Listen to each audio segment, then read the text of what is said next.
We are finding out more about the man who was the prime suspect in what could be the biggest serial killing spree in state history.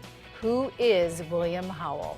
Good evening, I'm Ann Nyberg. I'm Darren Kramer. We have done some digging tonight trying to answer that question. Just who is this man that police think is behind the murders of at least 7 people? We have live team coverage tonight. Our chief investigator, David Iverson, talked to Howell's family today. But first, News 8's Bob Wilson is live in Hartford with the latest on how this case came together. Bob?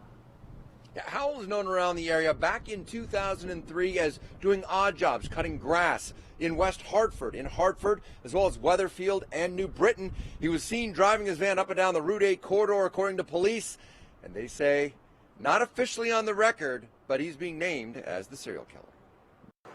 7 bodies found buried in the woods. Blood from another 2 women found inside a van, and now more pictures of possible victims. For investigative reasons, New Britain police aren't releasing the name of the suspected serial killer. However, 3 different law enforcement sources close to the investigation have named 45-year-old William Howell as their lead suspect. Howell was the last one to see Nelsa Arizmendi alive when she got into his van at the Stop and Shop in Wethersfield back in 2003. Police found significant amounts of her blood along with the second female's in the back of his van. Howell was charged with murder in 2005 and pled guilty to manslaughter 2 years later. This afternoon's sentencing brings to a conclusion one aspect of this case. However, it does not conclude our investigation. Nilsa's body was never recovered. However, New Britain police have been digging back in these woods here in this area behind a shopping center just across from the mall. And they say they've found 7 bodies, some who have not been identified yet, back in this area. They're wondering how Howell knew this area was here.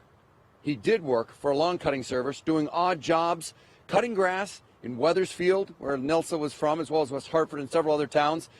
And one theory is maybe he was dumping grass back in this area, and that's how he came to know it. Either way, police still trying to figure out who the other victims are.